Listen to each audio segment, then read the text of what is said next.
Assalamualaikum warahmatullahi wabarakatuh. Pada kesempatan kali ini, kami akan menjelaskan hasil observasi mengenai seberapa penting guru mempelajari sifat pada anak. Nah, hasil ini disusun oleh kelompok 3 yang beranggotakan 1. Rismatul Amaliyah, yang kedua ada Ngesti Wardani, yang ketiga ada Yuliana Nurul Hikmah, dan yang keempat ada Ananda Trisna Putri, yang kelima ada Hanif Setiadi. Nah, untuk lebih jelasnya, silahkan untuk dicermati penjelasan dari teman saya. Perkembangan anak merupakan sesuatu yang kompleks, artinya banyak faktor yang turut berpengaruh dan saling berkaitan dalam berlangsungnya proses perkembangan anak. Baik unsur-unsur bawaan maupun unsur-unsur pengalaman yang diperoleh dalam berinteraksi dengan lingkungan sama-sama memberikan kontribusi tertentu terhadap arah atau perkembangan anak tersebut. Terutama guru di SD diharapkan mempunyai pemahaman konseptual tentang perkembangan dan cara belajar anak di SD. Pemahaman konseptual tersebut meliputi gambaran tentang siapa anak SD, bagaimana mereka berkembang, bagaimana cara mereka belajar, bagaimana cara mengontrol emosi anak yang beragam, dan bagaimana cara yang tepat dalam mengajarkannya. Dengan bekal pemahaman konseptual tersebut dalam menyelenggarakan proses pembelajaran yang berorientasi pada perkembangan anak. Dalam hasil wawancara yang diperoleh oleh kelompok kami dalam mempelajari sifat pada anak, guru harus mengenali yang pertama, yaitu mood pada anak terlebih dahulu untuk mengetahui apakah anak ini sudah siap untuk belajar apa belum. Kedua, di SD Muhammadiyah yang kami wawancara itu ada jam kosong atau sarapan pagi. Di situ anak bisa dikondisikan dulu sebelum memulai pelajaran. Kemudian pada pukul 6:30 sampai jam 7 biasanya kita mulai pembelajaran dan anak sudah siap untuk mengikuti proses belajar mengajar. Tidak langsung tiba-tiba mulai belajar karena anak akan cepat mulai bosan. Pasti di jam pagi juga ada senam jet. Jadi anak refresh dulu, tidak langsung tuntut untuk belajar, dan itu memang penting sekali bagi guru dalam memahami sifat pada anak didik. Kemudian hambatan guru terhadap kemauan belajar pada anak yang paling umum dijumpai di kelas adalah yang paling umum biasanya anak malas untuk belajar, kadang ya, kadang tidak. Untuk itu kita sebagai guru harus menyajikan sebuah metode pembelajaran yang dapat menarik mereka untuk ikut serta dalam pembelajaran. Jika di luar kelas juga terpengaruh di dalam lingkungan keluarganya. Misalnya saja kita salah orang tua siswa, saya tanya apa paling membuat anak itu jadi malas untuk belajar. Kemudian orang tua menjawab, anak-anak jika sudah tahu HP dengan yang belum kenal HP itu berbeda sekali. Nah, dalam pernyataan itu bisa disimpulkan bahwa jika anak yang belum mengenal handphone atau HP, maka anak akan cepat tanggap dalam belajar. Berbeda dengan anak yang sudah mengenal handphone atau HP, dia akan menjadi malas-malasan. Dalam hal itu juga guru tidak memberikan PR, maka peluang anak untuk bermain HP itu semakin besar. Jadi saya seringnya memberikan mereka PR agar mereka banyak belajar di rumah, tidak malah bermain HP yang dapat memberikan banyak sekali dampak negatif pada anak, terutama dampak dalam malas untuk belajar. Usaha yang dilakukan ketika menemui anak yang kesulitan belajar dan kurang percaya diri, dan apa yang dilakukan untuk memberikan pemahaman dan membutuhkan sifat percaya dirinya. Biasanya jika anak ini belum bisa saya kasih soal yang mudah dahulu. Biasanya jika dengan soal yang mudah mereka kan begitu mudah dalam mendapatkan nilai yang bagus. Dari situ anak merasa oh saya bisa. Kemudian dari situ bisa ditingkatkan lagi soal yang lebih susah atau lebih menantang. Kemudian anak itu akan suatu kebanggaan bagi mereka. Kemudian ada yang lain, misalnya saya mendekati siswa A yang sebenarnya bisa tapi hanya malas saja. Untuk itu saya bimbing pelan-pelan agar anak tersebut mau belajar dan tidak merasa malas dan bosan dalam belajarnya. Dengan adanya sifat anak-anak yang beragam, cara menyikapi dan menghadapi sifat anak yang berbeda-beda adalah dengan mengenali moodnya dulu. Jika dunianya kelas 1, kelas 2 sebenarnya adalah dunia bermain, maka biasanya sebelum memulai pembelajaran maka memberikan ice breaking atau kita berikan yaitu yang namanya permainan. Ice breaking itu adalah permainan atau game ya tadi ya, terlebih dahulu agar semuanya refresh dan fokus dulu dalam pembelajaran. Jika sudah maka dimulai pembelajarannya. Jadi supaya anak tidak bosan dalam pembelajaran juga diselingi permainan lagi agar anak tidak terlalu sepaneng, bisa dengan bercerita sambil belajar. Karakter peserta didik. Banyak orang yang menyamakan istilah karakter dengan kata sifat, watak, dan akhlak. Beberapa ahli mengatakan karakter mengacu kepada serangkaian sikap, perilaku, motivasi, dan keterampilan. Dari pendapat para ahli tersebut, dapat disimpulkan bahwa karakter adalah ciri, sifat diri, akhlak, dan kepribadian dari seseorang yang dalam hal ini adalah peserta didik. Sebagai seorang pendidik, tentunya tidak hanya bertugas mengajar di kelas saja, akan tetapi mendidik dan juga melatih. Hal tersebut sangatlah tepat apabila dikaitkan dengan perkembangan karakter yang baik bagi peserta didik. Cara memahami karakter peserta didik. Dalam mengenal dan memahami peserta didik, guru hendaknya dibekali dengan ilmu psikologi pendidikan, ilmu psikologi anak, dan ilmu psikologi perkembangan. Dalam ketiga ilmu tersebut, terdapat konsep-konsep dasar tentang perkembangan kejiwaan peserta didik. Untuk itu, guru juga harus berperan sebagai psikolog yang dapat mendidik dan membimbing peserta didiknya dengan benar, memotivasi dan memberi sugesti yang tepat, serta memberikan solusi bagi peserta didik. Mengenal dan memahami peserta didik dapat dilakukan dengan cara memperhatikan tutur katanya, sikap dan perilaku peserta didik. Untuk itu, seorang guru harus secara seksama dalam berkomunikasi dan berinteraksi dengan peserta didiknya. Cara-cara memahami karakter anak. Dalam mengenal dan memahami peserta didik, guru hendaknya dibekali dengan ilmu psikologi pendidikan, ilmu psikologi anak, dan ilmu psikologi perkembangan.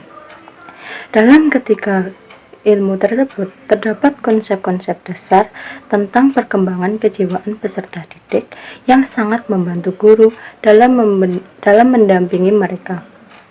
Disiplin ilmu ini sudah mulai dilupakan atau kurang diperhatikan guru, sehingga kesulitan dalam guru ketika berhadapan dengan peserta didik. Banyak masalah yang dihadapi peserta didik yang tidak terlalu berat, tetapi kurangnya pendekatan dan terapi yang digunakan oleh guru dalam menyelesaikan masalah itu.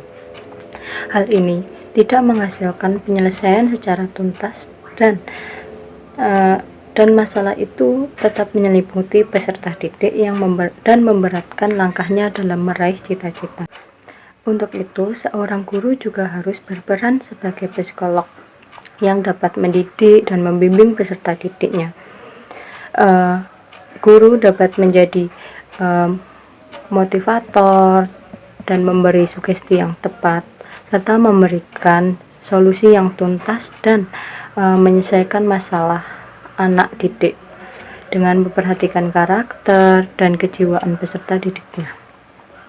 Guru juga hendaknya mampu berperan sebagai seorang dokter yang memberikan terapi dan obat pada pasiennya sesuai dengan diagnosanya. Salah diagnosanya, maka salah juga terapi dan obat yang diberikan, sehingga penyakitnya bukan sembuh tetapi semakin parah. Pentingnya memahami karakter peserta didik. Karakter merupakan kelakuan atau tingkah laku yang dimiliki seseorang.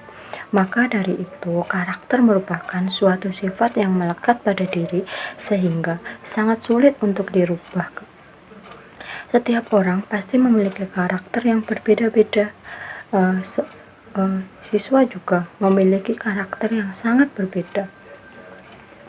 Jika seorang guru ingin memahami apa saja karakter siswa dan bagaimana cara menghadapinya, maka tugas seorang guru sebelum praktik mengajar harus belajar dan memahami terlebih dahulu mengenai psikologi pendidikan, psikologi anak, dan psikologi perkembangan anak.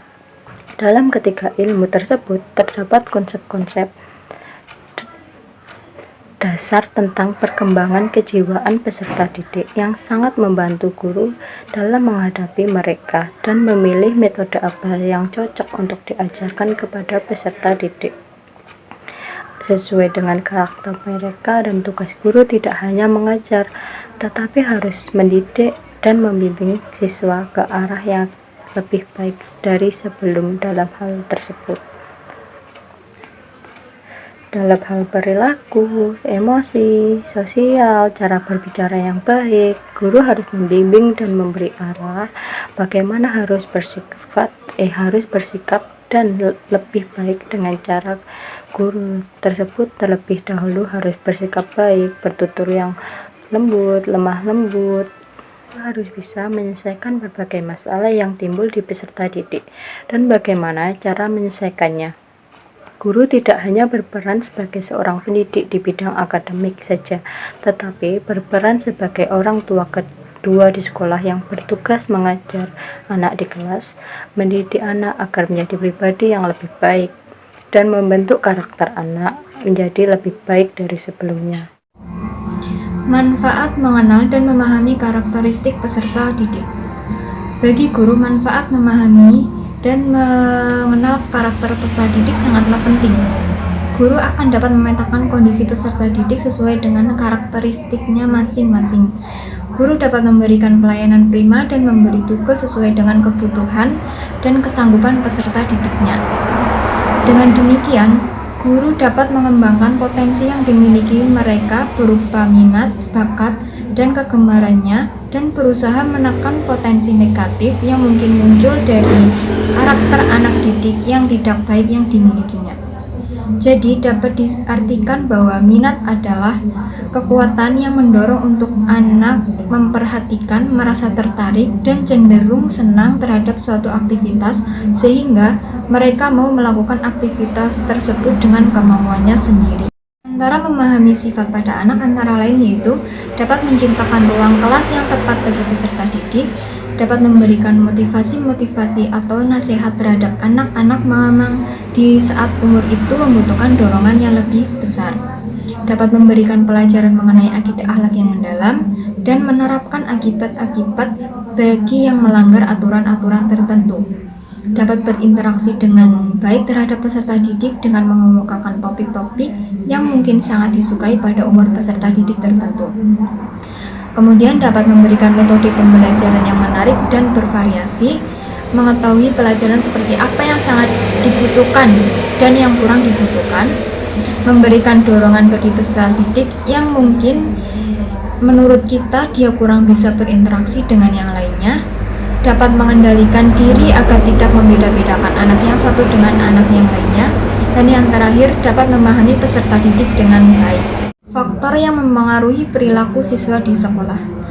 Perilaku merupakan perbuatan tingkah laku seseorang terhadap suatu hal. Perilaku berkaitan erat dengan budi dan akhlak, yaitu aturan dan ketentuan yang diberikan kepada manusia untuk berhubungan dengan Tuhan, berhubungan dengan sesama manusia, dan berhubungan dengan alam lingkungannya. Di antara lain ada faktor internal dan faktor eksternal. Faktor internal yaitu keturunan atau suku. Di suatu sekolah pasti terdiri dari berbagai suku. Tiap-tiap suku itu tentunya memiliki karakter dan kebiasaan yang berbeda-beda pula. Kemudian yang kedua, jenis kelamin. Antara laki-laki dan perempuan memiliki perbedaan pola pikir. Dalam bertindak, laki-laki cenderung menggunakan logika, sedangkan perempuan cenderung menggunakan perasaan. Yang ketiga, kepribadian. Kepribadian tiap-tiap orang berbeda-beda. Ini dipengaruhi oleh sifat-sifat yang ada pada diri seorang tersebut.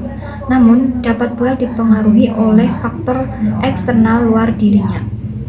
Yang keempat yaitu bakat yang dimiliki. Siswa akan lebih cenderung giat atau rajin belajar jika pelajaran tersebut dengan bakat yang dimilikinya. Kemudian faktor eksternal antara lain satu, pendidikan di sekolah. Semakin tinggi pendidikan karakter, sikap, dan moral di sekolah, maka karakter atau perilaku siswa akan semakin mudah dibentuk. Yang kedua, agama yang dianutnya. Seseorang yang taat kepada agamanya akan melaksanakan syariat dan kebiasaan dalam agamanya. Yang ketiga, lingkungan tempat tinggal. Lingkungan tempat tinggal juga mempengaruhi perilaku siswa di sekolah. Begitu juga sebaliknya, orang yang lingkungan tempat tinggalnya bersih akan selalu menjaga kebersihan di sekolah.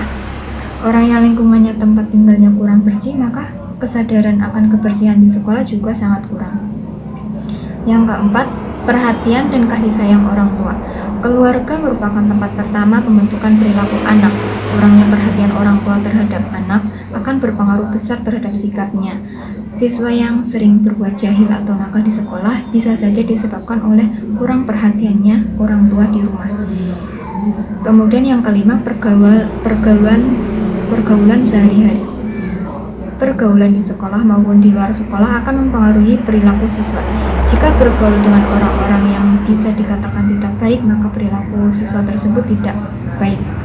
Dan sebaliknya, jika bergaul dengan orang-orang yang baik, maka anak tersebut akan ikut baik juga. Keenam, budaya luar atau asing.